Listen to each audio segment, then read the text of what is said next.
For Progressive Voices, I'm John Sinton, and this is a turning point. Today, misinformation, disinformation, and the rule of law.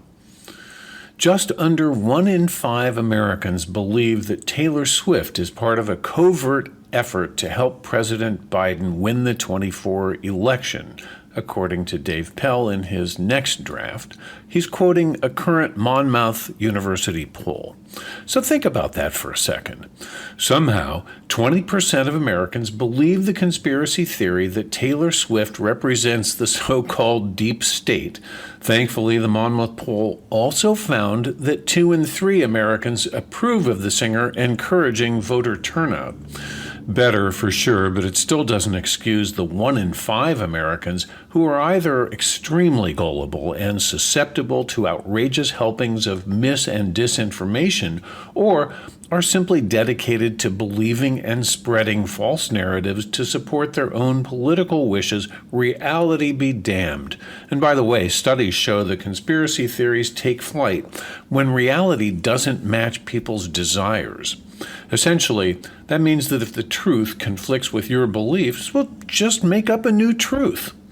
Misinformation tends to spread fairly innocently from one social media account to another because the information sits well with preconceived notions that readers really want to believe. Disinformation, on the other hand, spreads purposefully and with malintent. It is usually ginned up by websites, talk radio, cable news, and others on the media right, then spread rampantly on social media, where it begins to sport a sort of truth by repetition. Picture the backyard fence gossip of old having an audience of millions. Both the Taylor-Travis nonsense and the rampant ageism surrounding Joe Biden, but not Donald Trump, who, by the way, is also no spring chicken, should warn us about the logical fallacy of the all from the any. Sure, Taylor will likely endorse President Biden again, and would have regardless of Travis, and yes, some 80-year-olds are doddering, but shuffling feet and occasional memory lapse or stutter are not clear windows into anyone's mental acuity. Take poker as a microcosm. I play in a weekly game that's peopled by octogenarians and one nonagenarian. Trust me, if you don't pay attention, you will go home wearing a barrel. Poker, which the California Supreme Court regards as a game of skill, not chance, requires attentiveness, strategy, and tactics like bluffing, misdirection, and the continuing evaluation of your competitors. Any of our older players will eviscerate us younger, supposedly sharper folks if we're not careful and make the mistake of underestimating them. I'm not saying that I think having 2 elderly men as our presidential choices is ideal. I'm just saying prejudice feeds mis- and disinformation. Nonetheless, a choice between a moral, experienced, and well-intentioned old man surrounded by subject matter experts beats an amoral old man who is a convicted fraudster surrounded by miscreants the way a straight flush beats 2 pair. The former grifter-in-chief made quite a show of his disdain for our justice system and the ginormous court-mandated fines levied against him recently.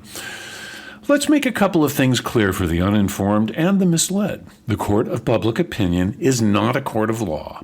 And try though he will, the Trump bluster on the sidewalk does nothing to reverse a verdict rendered in an actual courtroom. Continue yammering about the unfairness? Well, that's a naked attempt to undermine the most well-respected judicial system in the world. The former guy is relying on his minions to donate money to support his various legal woes and entanglements. No matter what he says in a rally, juries are composed of everyday people, not political operatives who are selected at random from a pool of registered voters. When the call to jury duty comes, neither presidential administrations, courts, prosecutors, or defense counselors have any idea what trial these citizens may be called to adjudicate. To maintain that the entire system is rigged from stem to stern is ridiculous on its face. No one entity has enough insight, let alone power, to create and enact this proposed conspiracy. We can dispense with this silliness by recalling a classic Homer Simpson, "Our desperate plea is non-negotiable." The judge in the New York fraud case said of the Trumps, quote, "Their complete lack of contrition and remorse borders on pathological," unquote. New York's Attorney General reminded us that no one is above the law, or perhaps especially when they think they are. She said, quote, "Today justice has been served. This is a tremendous victory for this state, this nation, and for everyone who believes that we all must play by the same rules, even former presidents." She continued, "For years, Donald Trump engaged in massive fraud to falsely inflate his net worth and unjustly enrich himself, his family, and his organization. Now Donald Trump is facing accountability for his lying, cheating, and the staggering fraud he's committed. Because no matter how big, rich, or powerful you think you are, no one is above the law. A solid reminder to obey laws, not grifters." For Progressive Voices, I'm John Sinton. Hi, this is Randy Rhodes right here on the Progressive Voices Network. PV brings you the best progressive audio and video in one free stream. Stephanie Miller, Tom Hartman, Randy Rhodes, David Packman, Brad Friedman, and more. Search Progressive Voices on the TuneIn app. Download the free Progressive Voices app or go to progressivevoices.com.